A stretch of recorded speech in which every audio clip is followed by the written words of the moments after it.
दिन ब दिन। मैंने अपने प्रोग्राम का आगाज़ मुर्गी से इसलिए किया है क्योंकि आज के जो हमारे प्रोग्राम के मेहमान हैं वो एक सियासी ख़ानदान के चश्मो चिराग हैं और उनका जो बिज़नेस है वो पोल्ट्री का बिज़नेस है। तो जो आवाम है वो उनको कुकड़ी के लक़ब से मुखातिब करती है। समझ तो आप गए होंगे जी। तो मुलाकात करवाते हैं आपकी जनाबे कुकड़ी से। अस्सलाम वालेकुम सर। अरे भाई, मुझे तो ये समझ नहीं आता कि लोग मुझे कुकड़ी कुकड़ी क्यों कहते हैं, जबकि हमारे और भी बहुत से कारोबार हैं। जी माशाल्लाह, आपके बहुत ज़्यादा पोल्ट्री फार्म्स हैं और कुकड़ियों का, मेरा मतलब मुर्गियों के कारोबार में आपको बहुत ज़्यादा अबूर भी हासिल है। अरे भाई, कल से अगर मैं गधों का फार्म हाउस खोल लूँ तो क्या लोग मुझे गधा गधा कहेंगे? गधा, गधे को गधा ही कहते हैं। पंजाबी में खोता और इंग्लिश में इज्जत से डोंकी बुलाते हैं। अरे भाई, ये जुगतबाजी कौन कर रहा है? मैंने तो कुछ भी नहीं कहा। इधर आईने में देखो। ओ भाई, तुम कौन हो? सर, मैं तो इस प्रोग्राम की होस्ट हूँ। मैं हूँ तुम्हारा ज़मीर, तुम्हारे सिवा किसी और को सुनाई और दिखाई नहीं दूंगा। अरे भाई, आज एक नया ही किरदार देख रहा हूँ। सर, प्रोग्राम होस्ट तो कोई नया किरदार तो नहीं है।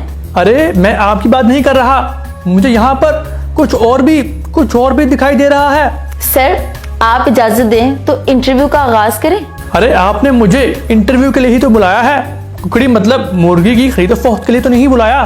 सर, मुझे ये बताएं कि कारोबार के अलावा आपने सियासत में कब से हिस्सा लेना शुरू किया? अरे भाई, ये कब और क्यों से क्या मतलब? हमें तो ये सब कुछ विरासत में मिला है। जब अब्बा जी और ताया जी को मुल्क बदर किया गया तब 1999 में इन्होंने सियासत में कदम रखा था। सर, वैसे बड़ी कम उम्र में आपने अपने खानदानी कारोबार और सियासत की बागडोर संभाल ली। अरे भाई, वो मेरी मजबूरी थी क्योंकि अब्बा जी मुल्क से बाहर चले गए थे।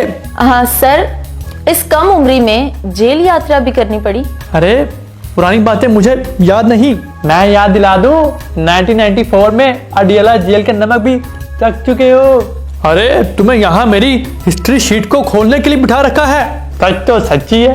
सर, वैसे 2008 में आपने एक आजाद उम्मीदवार के तौर पे हिस्सा लिया था लेकिन कामयाब भी नहीं हुए। सिर्फ 111 वोट मिले थे।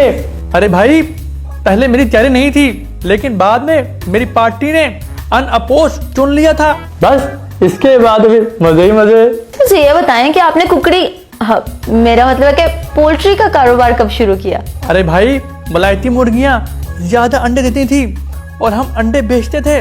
उन अंडों से बच्चे निकलने शुरू हो गए और यूं हमारा कारोबार वसी हो गया।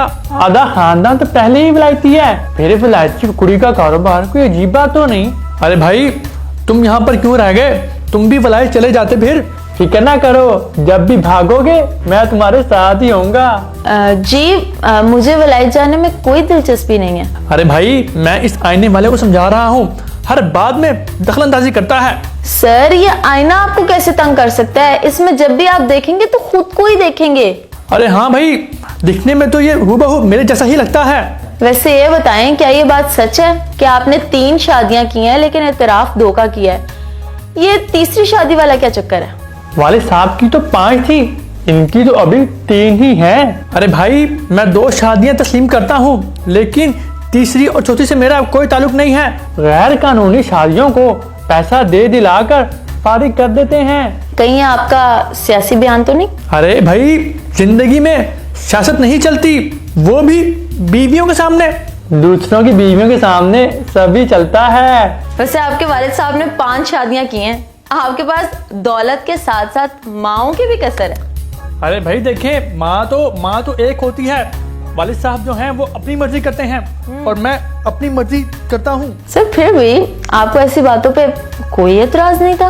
अरे भाई, हमें ऐसी छोटी मोटी चीजों से कोई सरोकार नहीं। छोटी मोटी चोरी और बड़े डाके में फर्क तो होता है। सर, 2018 में आपने पंजाब असेंबली में ऑपोजिशन लीडर का किरदार निभाया। अरे भाई, पंजाब की आवाम ने हमेशा से शेरों का ही साथ दिया है। 2018 में फिर शेर गीदड़ बन गया।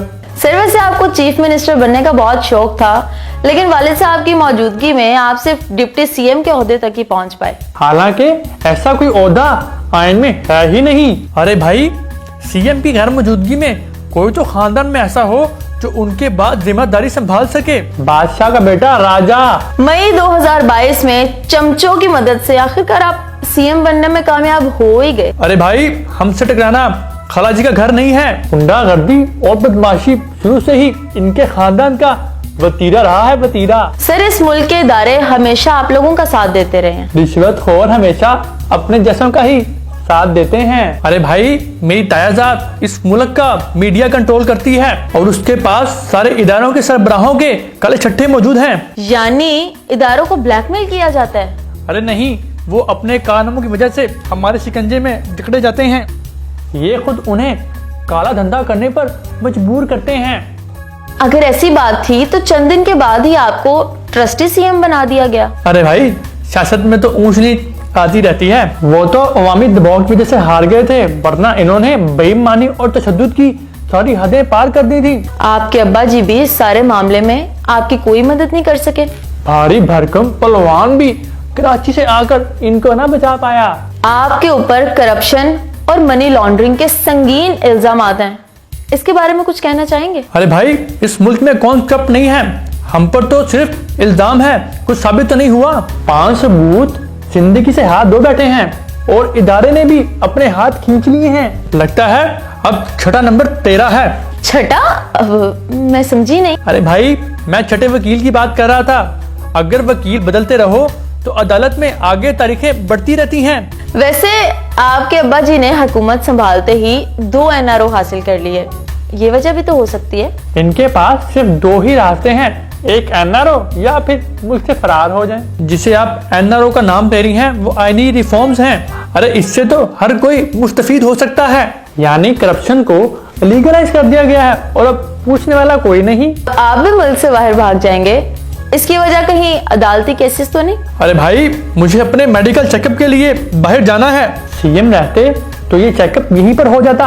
अरे इस आईने को आप यहाँ से हटा लें, नहीं तो मैं इसको अभी तोड़ दूंगा।